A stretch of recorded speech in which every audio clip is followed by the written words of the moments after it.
Timor-Leste Press Union TLP1 no Associação Jornalista Timor-Loro'Sae hatou sentido pesames ba família matebian jornalista Maxtal. TLP1 no AZTL hanesa mahon ba jornalista Timor-Ansira sentila com Maxtal, defensor direito humano, liberdade imprensa no expressão. AZTL no TLPU tane as na fating obra valiosa nebe Max saudoso Maxtal husikela ba Timor-Ansira.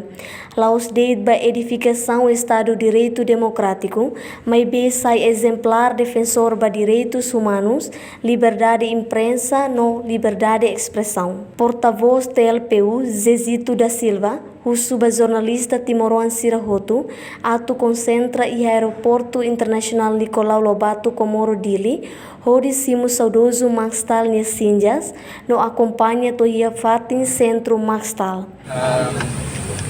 Baseado para comunicar di memang kita halo leitura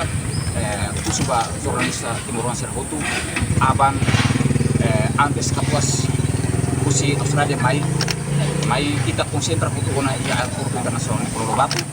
para hei kapuas pun mai kita simu kapuas no kita si akompanya kapuas to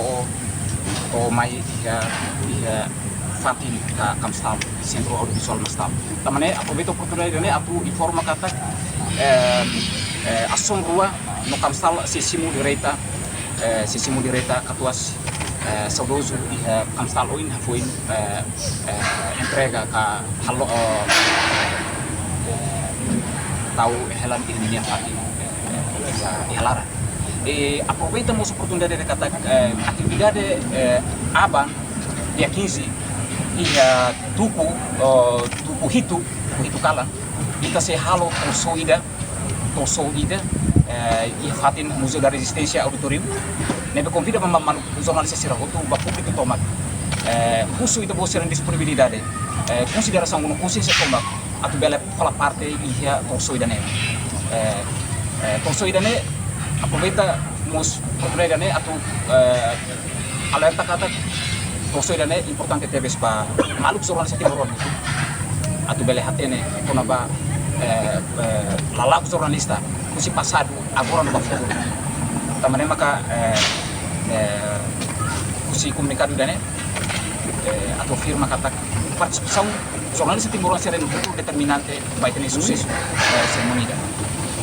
Presidente AZTL Zevonia Vieira Hatutan, membro Associação Rua Hamutu Kia Aeroporto Internacional Nicolau Lobato, hodi halo comboio Hamutu com jornalista Sira, nebe organiza o estado no Maxtal. Aku também secretário-geral TLPU kata além de Associação Rua tu halo aku dari Halimah untuk di aeroporto halo comboio Hamutu com Comissão de Velocidade também organização Estado ou Kamstal como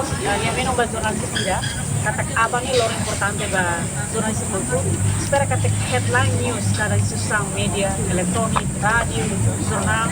Hotu bele quando a história Maxtal essa história importante atu ne começada ba Estado atu continua la limitação da liberdade imprensa na expressão de maka iha ona ni bema kanku se luta sadoso Maxtalnya por contribuir ba luta de humanos de maka sa história importante da ita e até a russo ba se federação Sira de torcida atu posta headline news ba história ida de bema ho ângulo diferente atu não essa história memória importante da ita o ne anessa ida ninia respeito ida onde ida ba sadoso Maxtal de bema halo ini serviço nesse papel importante e o mundo jornalismo onde lori conhece Timor ba mundo kata ia violação de direitos humanos memang acontece ia Timor ia tempo hukum kolonial Indonesia nya. Saudoso Maxtal hatudo ona linha coragem dedicação no doming ba povo no rai Timor-Loro'Sae de husik nar jornalístico ba cobertura massacre Santa Cruz loron sanulu resin rua fulang novembro tinang rihung ida atusia sianulu resin ida hodi fosai ba mundo. Reportagem Cidale Sombai Sabina Sansa Televisão Timor Post.